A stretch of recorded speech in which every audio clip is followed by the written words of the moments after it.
India Legal presents Courts Roundup.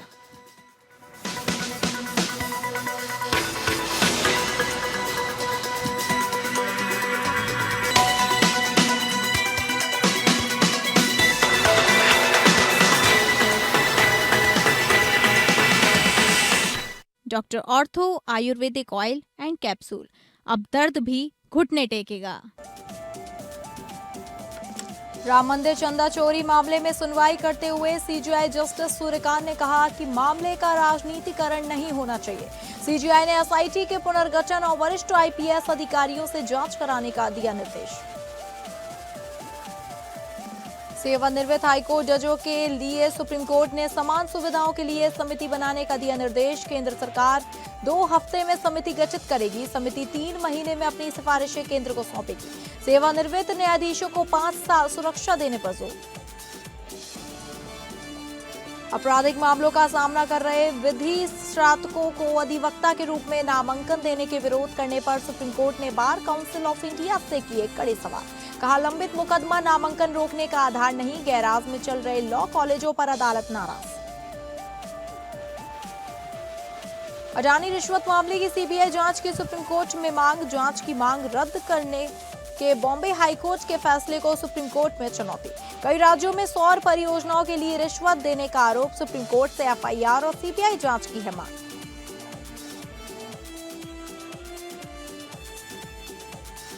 नमस्कार, आप सभी का बहुत स्वागत है कोर्ट्स राउंडअप में और मैं हूं आपके साथ अंकिता सिंह। अगले आधे घंटे हम सुप्रीम कोर्ट, हाई कोर्ट और तमाम निचली अदालतों की खबरों को आपके सामने रखेंगे। तो शुरू करते हैं courts roundup. India Legal presents Courts Roundup.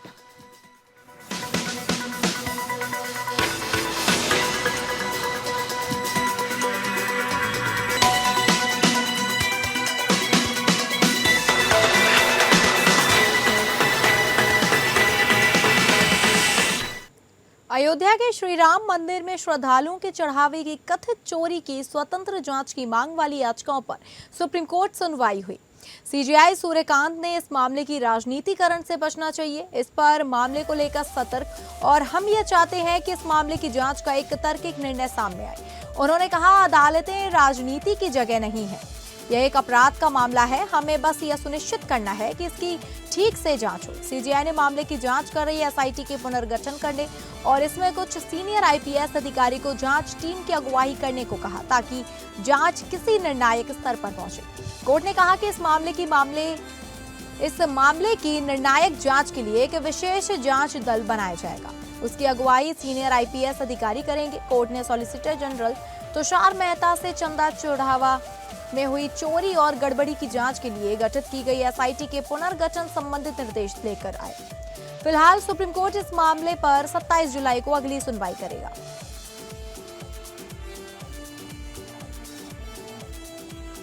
में जो एसआईटी द्वारा रिपोर्ट जो है फाइल की गई थी, उसमें सॉलिसिटर जनरल ने कंफर्म किया है कि ये इनफॉर्मल जो है एसआईटी थी। इसमें किसी तरीके कोई फॉर्मल एसआईटी गठित नहीं किया गया, जिससे सीजीआई ने जो है डायरेक्ट किया है कि एक फॉर्मल एसआईटी गठित की जाए और जो रिपोर्ट है उसके गो थ्रू करने के लिए सीजीआई ने टाइम लिया है। और साथ ही साथ हमारी तरफ से ये जो है मैटर पब्लिश करने जितने भी डोनेशन थे उसको पब्लिश करने के लिए रिक्वेस्ट किया गया, जिसपे सीजीआई ने जो है कंसर्न दिखाते हुए उसको भी एडमिट किया। मैटर को गो थ्रू करने के लिए रिपोर्ट को टाइम लिया और नेक्स्ट मंडे की डेट है। We are advocates, we are not politicians. We are legal experts. We have taken this matter of the public to the court. ठीक है, we have nothing to do with the politics. हमने कहा court अपनी जगह बिल्कुल सही है कि इशू को पॉलिटिसाइज नहीं किया जाना चाहिए। हम लीगल फ्रेमवर्क में रहते हुए, कानूनी दायरे में रहते हुए पूरे मैटर को कोर्ट के समक्ष हम लोग लेकर के आए हैं। यह एक जनहित याचिका है, it's a people's petition. 140 crore भारतीयों की तरफ से पूरा पिटीशन है। We are just a media, हम केवल मीडिया हैं। हमारा इसमें किसी भी तरह का कोई पर्सनल और पॉलिटिकल कुछ भी। सुप्रीम कोर्ट ने केंद्र सरकार को निर्देश दिया है कि वह देश भर में सेवानिवृत्त हाईकोर्ट न्यायाधीशों को दी जाने वाली सुविधाओं में एक रूपता सुनिश्चित करने के लिए एक समिति का गठन करे। यह समिति सभी राज्यों में समान मानकों के आधार पर सुविधाएं उपलब्ध कराने के लिए दिशा निर्देश तैयार करेगी। प्रधान न्यायाधीश सूर्यकांत, न्यायमूर्ति जयमाल्या बागची और न्यायमूर्ति वी मोहन की पीठ ने कहा कि वर्तमान में विभिन्न राज्यों में सेवानिवृत्त न्यायाधीशों को मिलने वाली सुविधाओं में भारी असमानता पता है। कुछ राज्य सभी आवश्यक सुविधाएं उपलब्ध कराते हैं, जबकि कुछ राज्यों में न्यायाधीशों को लगभग कोई सुविधा नहीं मिलती। इसलिए पूरे देश के लिए एक समान नीति बनाना आवश्यक है। पीठ ने कहा क्योंकि केंद्र सरकार भी इस उद्देश्य के लिए वित्तीय सहायता उपलब्ध कराती है, इसलिए केंद्र 2 हफ्ते के भीतर एक समिति गठित करे। यह समिति सेवानिवृत्त हाईकोर्ट न्यायाधीशों को दी जाने वाली सुविधाओं के लिए समान दिशा निर्देश तैयार करेगी और वित्तीय सहायता की व्यवस्था को और तंत्र पर भी सुझाव देगी। अदालत ने कहा कि इन सुविधाओं में राज्यों के बीच किसी भी प्रकार का अंतर होने का कोई औचित्य नहीं है, इसलिए समिति अपनी सिफारिशें गठन की तारीख से 3 महीने के भीतर केंद्र सरकार को सौंपेगी और उनकी प्रति सुप्रीम कोर्ट के समक्ष भी प्रस्तुत करेगी। सुनवाई के दौरान न्यायमूर्ति जयमाल्या बागची ने कहा कि सेवानिवृत्त हाईकोर्ट न्यायाधीशों को कम से कम 5 सालों तक एक पुलिसकर्मी की सुरक्षा उपलब्ध कराना उचित है, क्योंकि वे अपने कार्यकाल में कई संवेदनशील मामलों की सुनवाई करते हैं। प्रधान न्यायाधीश सूर्यकांत ने सेवानिवृत्त न्यायाधीशों को सचिवीय सहायता, सुरक्षा और यात्रा जैसी सुविधाओं के लिए निर्धारित कम राशि पर भी चिंता जताई। उन्होंने कहा कि नियमों में सचिवीय सेवाओं, सुरक्षा और यात्रा आदि के लिए केवल 15,000 रुपए निर्धारित हैं, जो पर्याप्त नहीं है। वहीं सुप्रीम कोर्ट ने इस मामले की अगली सुनवाई 3 महीने बाद तय की है।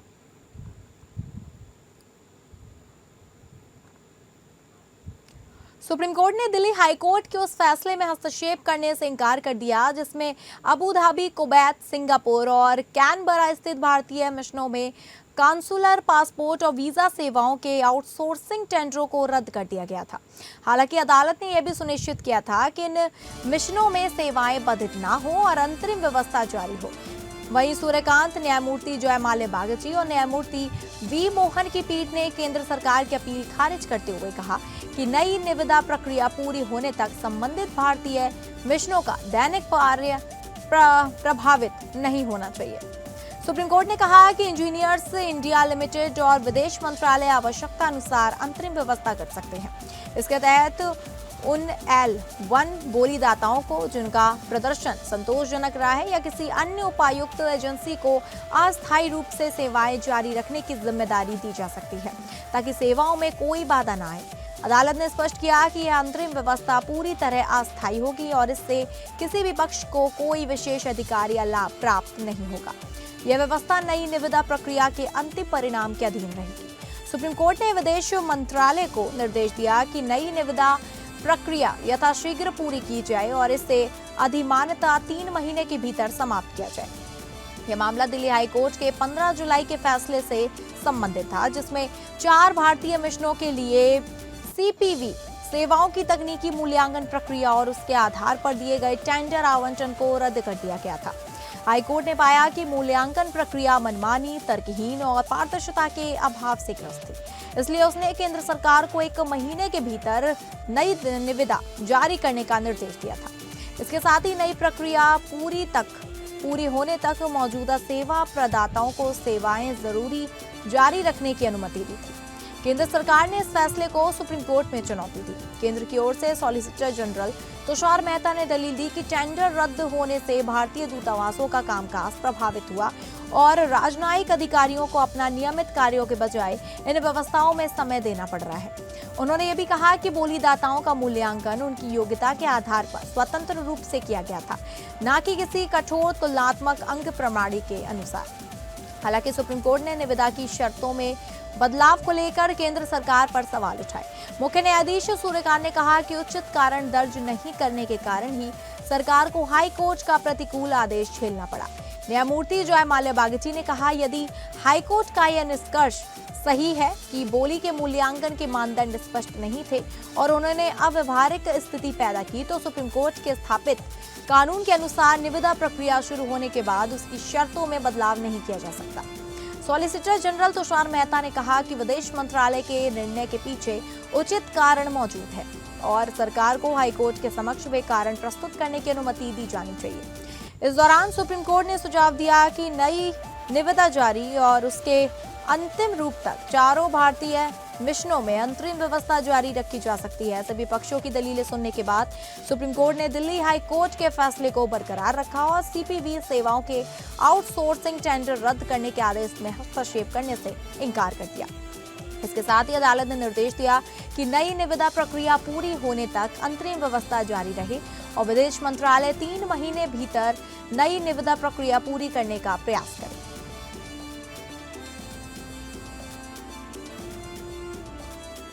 सुप्रीम कोर्ट ने लंबित आपराधिक मामलों का सामना कर रहे विधि स्नातकों को अधिवक्ता के रूप में नामांकन देने का विरोध करने पर बार काउंसिल ऑफ इंडिया से जुड़े कड़े सवाल किए। अदालत ने मौखिक रूप से कहा कि बड़ी चिंता ये है कि किसी बीसीआई गैराजों में चल रहे लॉ कॉलेजों को मान्यता दे रही है, लेकिन वह ऐसा कोई वैधानिक प्रावधान नहीं बता पा रही है जो लंबित आपराधिक मामले वाले व्यक्ति के अधिवक्ता के रूप में नामांकन पर रोक लगाता हो। न्यायमूर्ति विक्रमनाथ, न्यायमूर्ति संदीप मेहता और न्यायमूर्ति आर महादेवन की पीठ चार्टर्ड अकाउंट के आर सुदर्शन की याचिका पर सुनवाई कर रही थी। सुदर्शन ने बाद में कानून की डिग्री प्राप्त की थी, लेकिन उनके खिलाफ लंबित आपराधिक मामले के कारण तमिलनाडु और पुडुचेरी बार काउंसिल ने उन्हें अधिवक्ता के रूप में नामांकित करने से इनकार कर दिया था।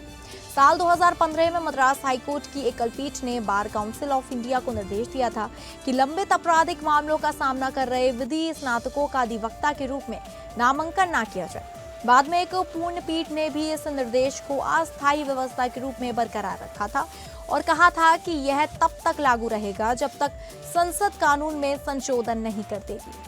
हाल ही में मद्रास हाईकोर्ट के एक खंडपीठ ने इस दृष्टिकोण की वैधता पर सवाल उठाते हुए मामले को 5 न्यायाधीशों की बड़ी पीठ के पास भेजा। खंडपीठ ने कहा कि अधिवक्ता अधिनियम की धारा 24A में जिन अयोग्यताओं का उल्लेख है उनके अतिरिक्त हाईकोर्ट किसी नई अयोग्यता को जोड़ने का अधिकार नहीं रखता। सुनवाई के दौरान न्यायमूर्ति संदीप मेहता ने बीसीआई की ओर से पेश वरिष्ठ अधिवक्ता एस गुरु कृष्ण कुमार से पूछा कि आखिर नामांकन क्यों रोका गया। इस पर उन्होंने मद्रास हाईकोर्ट के निर्देशों का हवाला दिया, लेकिन यह भी स्वीकार किया कि अधिवक्ता अधिनियम की धारा 24A में लंबित आपराधिक मामले को नामांकन से वंचित करने का कोई आधार नहीं है। सुप्रीम कोर्ट ने तमिलनाडु और पुडुचेरी बार काउंसिल को निर्देश दिया कि वह के.आर. सुदर्शन का अस्थायी रूप से अधिवक्ता के रूप में नामांकन करे और 2 हफ्ते के भीतर उन्हें नामांकन प्रमाण पत्र जारी करे। साथ ही अदालत ने बीसीआई और राज्य बार काउंसिल को जवाब दाखिल करने के लिए 2 महीने तक याचिकाकर्ता को उसके बाद प्रत्युत्तर दाखिल करने के लिए 1 महीने का समय दिया।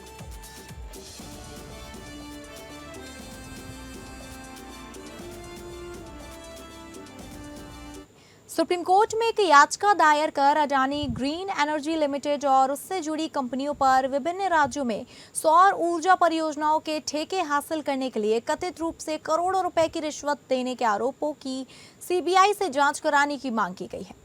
यह याचिका सामाजिक कार्यकर्ता जितेंद्र पूनम चंद्र मारू ने दायर की है। याचिका में आरोप लगाया गया है कि विभिन्न राज्यों के सरकारी अधिकारियों और बिजली वितरण कंपनियों के अधिकारियों को लगभग 2029 करोड़ रुपए की रिश्वत दी गई या देने का वादा किया गया ताकि सौर ऊर्जा आपूर्ति से जुड़े अनुबंध हासिल किए जा सकें। इससे पहले मारू ने इसी मामले में सीबीआई जांच की मांग को लेकर बॉम्बे हाई कोर्ट का रुख किया था। उन्होंने अपनी याचिका में अमेरिका के आपराधिक अभियोग और अमेरिकी प्रतिभूति एवं विनिमय आयोग की कार्यवाही में सामने आए दस्तावेजों का हवाला दिया था। मारू का आरोप है कि अडानी ग्रीन एनर्जी और दिल्ली स्थित नवीकरणीय ऊर्जा कंपनी एज्योर ग्लोबल के बीच एक संगठित रिश्वतखोरी का तंत्र बनाया गया था। इसके तहत आंध्र प्रदेश, तमिलनाडु, महाराष्ट्र और जम्मू कश्मीर सहित कई राज्यों की बिजली वितरण कंपनियों के अधिकारियों को 2000 करोड़ रुपए से अधिक की रिश्वत देने का वादा किया गया ताकि वे ऊंची दरों पर बिजली खरीद और आपूर्ति समझौते करें। हालांकि 27 मार्च को बॉम्बे हाईकोर्ट ने इस याचिका को खारिज करते हुए इसे न्यायालय की प्रक्रिया का स्पष्ट दुरुपयोग बताया था। हाईकोर्ट ने कहा था कि इस प्रकार की याचिकाएं चाहे उन्हें जनहित याचिका के रूप में ही क्यों ना पेश किया जाए, अक्सर असफल प्रतिस्पर्धियों, प्रतिद्वंदी कारोबारी समूह या असंतुष्ट व्यक्तियों के इशारे पर दायर की जाती है। अदालत ने यह भी कहा था कि मारू अपनी नियत, पात्रता और लोकस स्टैंडी याचिका दायर करने का अधिकार साबित करने में असफल रहे और उन्होंने अदालत का रुख साफ नीयत से नहीं किया। अब सुप्रीम कोर्ट में दायर अपील में मारू ने कहा कि ऐसा कोई भी दस्तावेज या साक्ष्य रिकॉर्ड पर मौजूद नहीं है जिससे यह निष्कर्ष निकाला जा सके कि वह किसी प्रतिद्वंदी कारोबारी समूह, प्रतिस्पर्धी या असंतुष्ट व्यक्ति की ओर से काम कर रहे थे। उन्होंने कहा हाईकोर्ट ने बिना किसी ठोस आधार के उनके खिलाफ ऐसी टिप्पणियां की। मारू ने सुप्रीम कोर्ट से बॉम्बे हाईकोर्ट के फैसले को रद्द करने, मामले में एफआईआर दर्ज करने और आरोपों की सीबीआई जांच कराने का निर्देश देने की मांग की है। यह याचिका अधिवक्ता आशीष कुमार मदन प्रसाद वर्मा के माध्यम से दायर की गई है।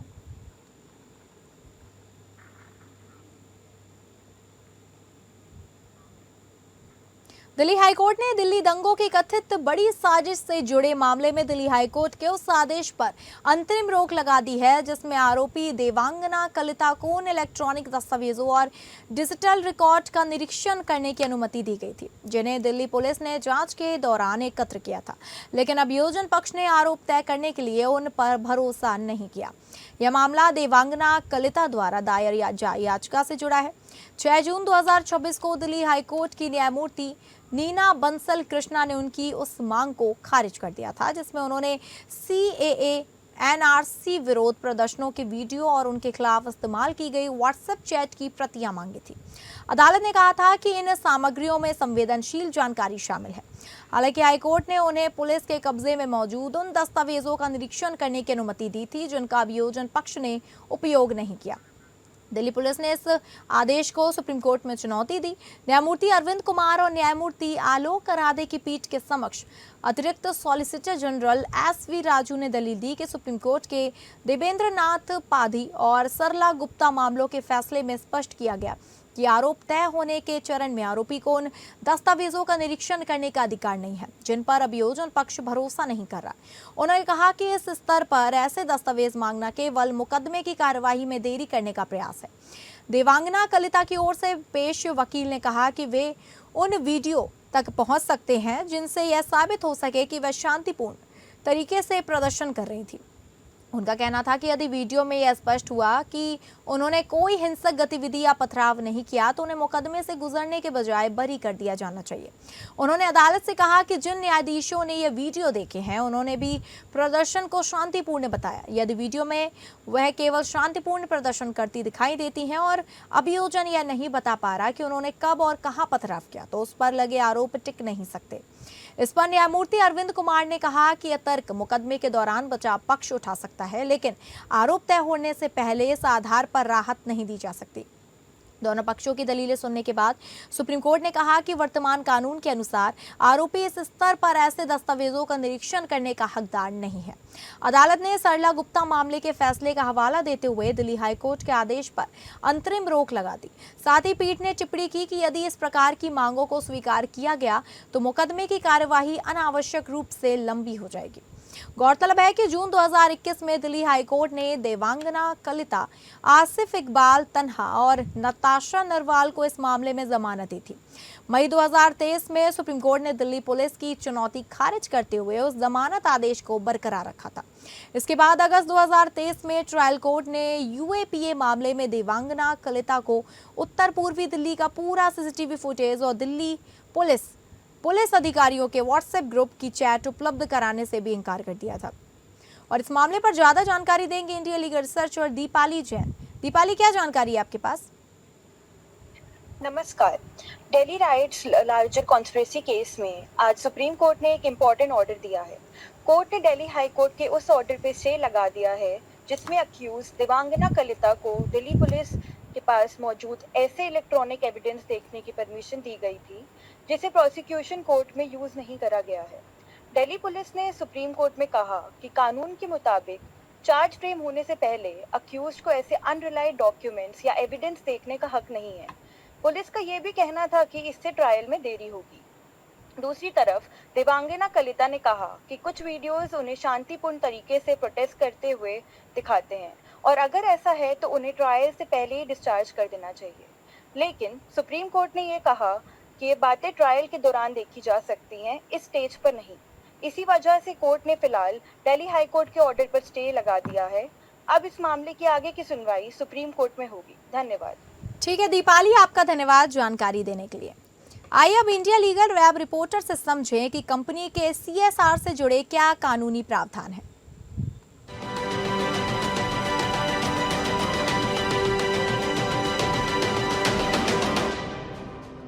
क्या आप जानते हैं कि इंडिया में कुछ कंपनीज के लिए सिर्फ प्रॉफिट कमाना ही नहीं बल्कि सोसाइटी को कंट्रीब्यूट करना भी कानूनी जिम्मेदारी है। इसे कॉर्पोरेट सोशल रिस्पॉन्सिबिलिटी यानी CSR कहते हैं, जो कंपनीज एक्ट 2013 के सेक्शन 135 के अंडर मैंडेटरी है। अगर किसी कंपनी का नेटवर्थ 500 करोड़, टर्नओवर 1000 करोड़ या नेट प्रॉफिट 5 करोड़ या उससे ज्यादा हो तो कंपनीज को पिछले 3 फाइनेंशियल ईयर के एवरेज नेट प्रॉफिट का कम से कम 2% education, health care, women empowerment empowerment, environmental protection और रूरल डेवलपमेंट जैसे सोशल कॉजेस पर स्पेंड करना होता है।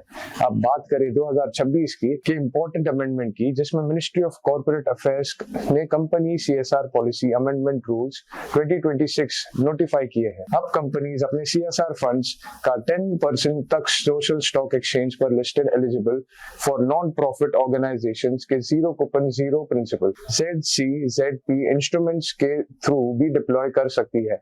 इससे CSR फंडिंग में ट्रांसपेरेंसी, अकाउंटेबिलिटी और सोशल इम्पैक्ट को बढ़ावा मिलेगा। Do follow us for more legal updates. तो फिलहाल कोर्ट्स राउंडअप में बस इतना ही। नमस्कार। India Legal presents Courts Roundup.